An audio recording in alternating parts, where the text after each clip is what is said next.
अगर आपने पिछली वीडियोस देखा होगा तो आपको शायद पता हो कि इम्परेटिव सेंटेंस क्या होता है, और ऐसा भी आपने बचपन से पढ़ रखा होगा इम्परेटिव सेंटेंस क्या होता है। तो आपने इंट्रोगेटिव भी पढ़ रखा है। मैंने 4 सेंटेंस पिछले क्लास में बताया है, पॉजिटिव बताया है, नेगेटिव बताया है, इंट्रोगेटिव बताया है, इम्परेटिव बताया है। तो 4 सेंटेंस हमने बता रखा ऑलरेडी। अभी मैं 5वां स्टार्ट करने जा रहा हूँ। टोटल तो 6 सेंटेंस होते हैं, तो ये 5वें नंबर का स्टार्ट मैं करने जा रहा हूँ। तो उससे पहले मैं कुछ क्वेश्चन करना चाह रहा हूँ। So you can see on the board here I have taken an example, that is don't you know me. So don't you know me is which type of sentence is this which you are looking on the board.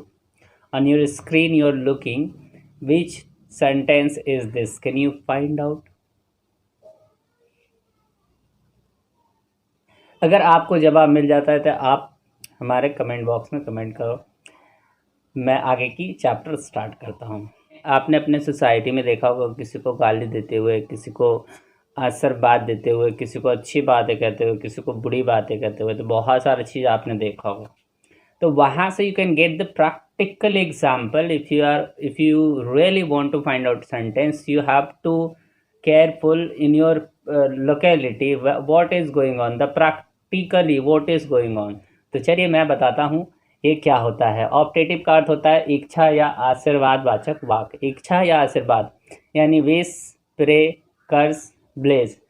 4 चीज़ें आप देख सकते हैं यहाँ पे, wish, curse, Blaze, pray.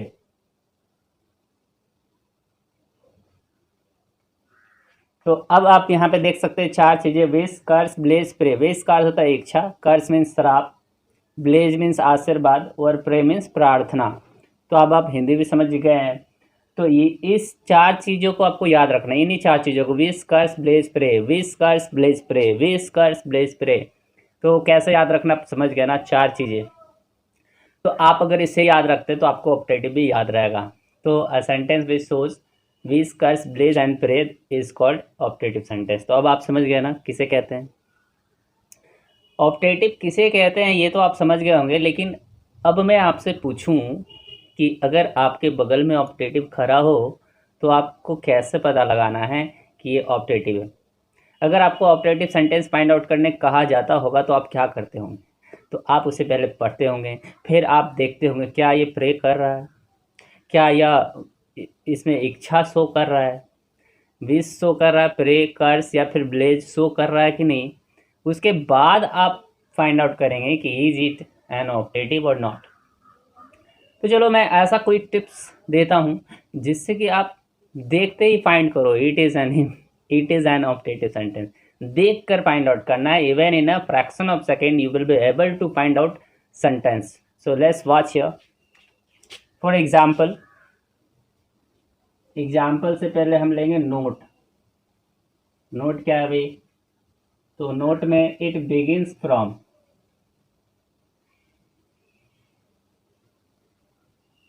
तो अब देखो इट बिगिंस फ्रॉम, ये किससे शुरू होता है, तो ये मे से शुरू होता है, प्लस सब्जेक्ट होता है और डॉट डॉट डॉट लास्ट में बैट बॉल। तो अब देखोगे यहाँ पे, अब आप यहाँ पे देख सकते हैं इट बिगिंस मीन्स स्टार्ट, शुरुआत, है ना।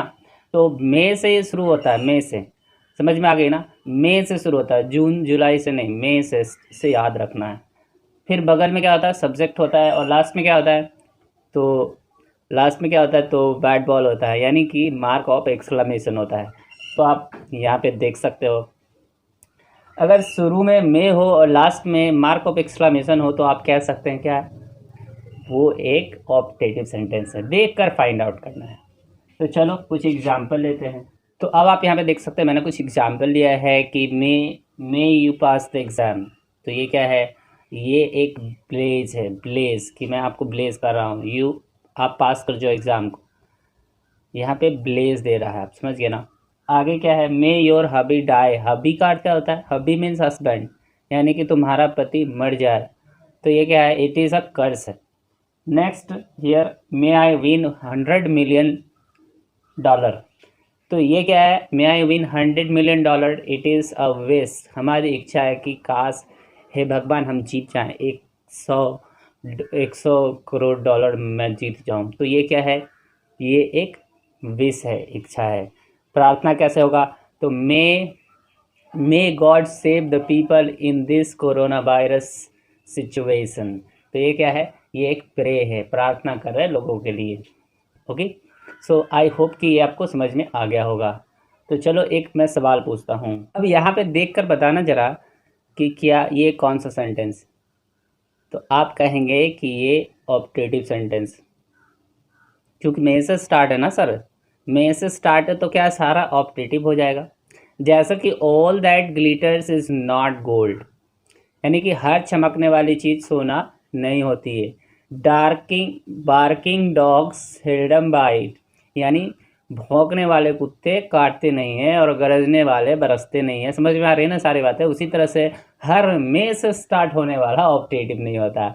अभी जो ये है आप लास्ट में देख सकते हो, there is a question mark, so it is an interrogative sentence. तो आपको दोनों चीज़ ध्यान रखना है, शुरू में मे भी होना चाहिए और लास्ट में ये नहीं, ये बैट बॉल होनी चाहिए, यानी मार्क ऑफ एक्सक्लामेशन होना चाहिए। तो आपको समझ में आ गया ना कि हर में से स्टार्ट होने वाला वो ये नहीं होता, हर में से स्टार्ट होने वाला ऑप्टेटिव नहीं होता। तो अब आपको सारी बातें समझ में आ गई अच्छे से, ऑप्टेटिव को कैसे फाइंड करना है और किस पर्पस से बोलना है इसे, इसके बारे में कैसे बोलना है वो मैं आगे बताऊंगा। तो चलते हैं हम नेक्स्ट सेंटेंस की ओर। Now you can see what is an exclamatory sentence. Exclamatory means जैसे कि आपको कुछ भी जब अचानक हो जाए ना, अचानक जा रहे गिर गए, कुछ भी जब अचानक हमारे मुंह से निकल जाता है तब हम उसे एक्सक्लामेटरी सेंटेंस कहते हैं। जैसे कि आपको हैप्पीनेस, आप कब खुश होंगे आपको पता है, अब 10:05 पे खुश होंगे ये पता है आपको नहीं ना। आप 4 बजे दुखी होंगे ये भी नहीं आपको पता है। आपको 3 बजे प्यार हो जाएगा पता है क्या, नहीं ना। आपको साढ़े चार बजे नफरत होने लगी ये भी नहीं पता है। तो it is what, it is sudden emotion. Sudden emotion means what, sudden emotion it means कोई अचानक कोई भाव का उत्पन्न होना। If something reacts in our body promptly, that is sudden emotion. So that is what you understood, no? Anger means गुस्सा, regret means उसको कहते हैं अफसोस, पश्चाताप।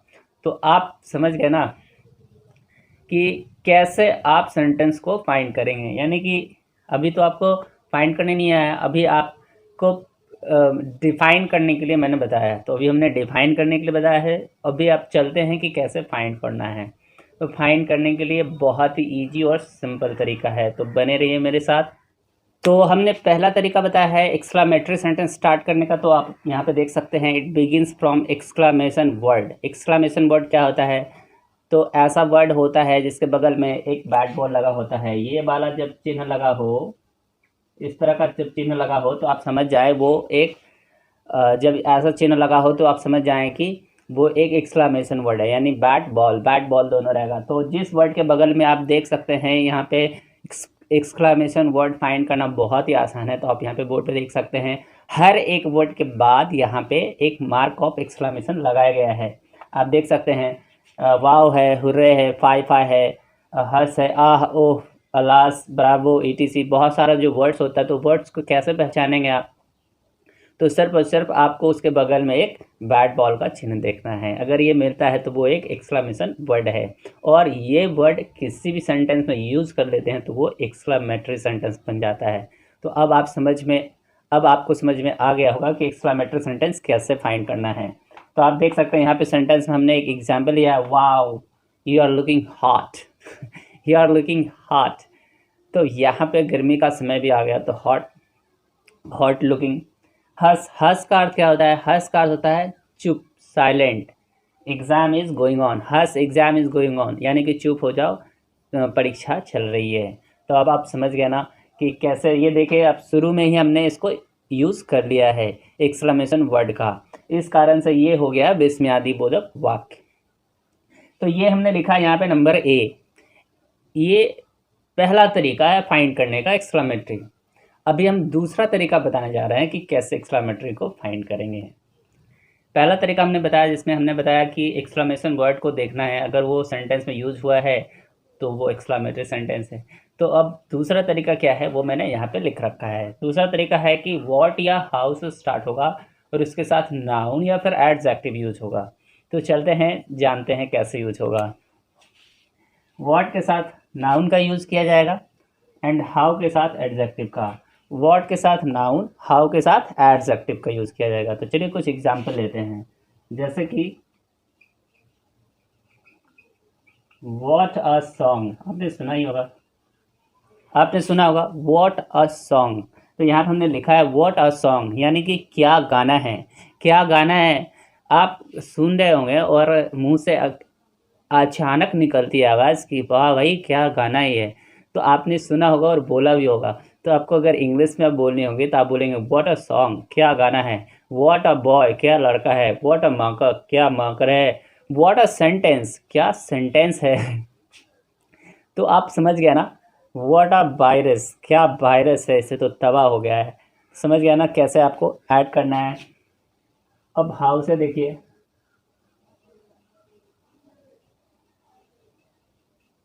तो हमने एक और एग्जाम्पल यहाँ पे ले लिया है, हाउ फूल आई एम।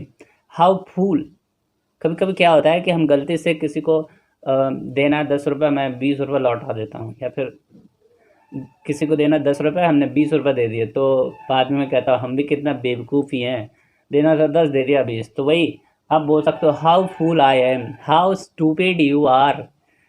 अब समझ गया ना। How nonsense, how beautiful, how handsome, how far, how long, how little, कितना छोटा। हाउ लिटिल, हाउ बिग, कितना बड़ा है। How tall this guy is, ये लड़का, ये बंदा कितना लंबा है। समझ में आ रही ना बातें। तो वॉट अगर लगाओगे तो उसमें नाउन लगाने हैं, अगर हाउ लगाना है तो एडजेक्टिव लगाना है। तो आप यहाँ से फाइंड आउट कर सकते हो। ये हमने दो तरीके बता दिए हैं कि कैसे कैसे आपको फाइंड आउट करना है। तो आज हमने सीखा ऑप्टेटिव सेंटेंस और एक्सक्लामेटरी सेंटेंस। आई होप कि ये दोनों सेंटेंस आपको समझ में आ गया होगा। अगर आप चाहते हैं कि सारे सेंटेंसेस सीखें तो इससे पहले हमने सारे सेंटेंसेस का वीडियो बना के रखा है, आप देख सकते हो, वहाँ पे लिंक हमने दे दिया डिस्क्रिप्शन में। तो आई होप कि आपको ये वीडियोज़ पसंद आई होगी। अगर पसंद आई होगी तो आप ज़रूर सब्सक्राइब करना, लाइक करना, शेयर करना, उसके पास करना जिसको नीड है। और इंग्लिश तो लाइफ टाइम नीड है, कभी ख़त्म नहीं होने वाले, चाहे वो छोटे हो या फिर बड़े हो। तो you need to share this video if you like this video. Thank you for watching me. मिलता हूँ मैं आपसे नेक्स्ट वीडियो में।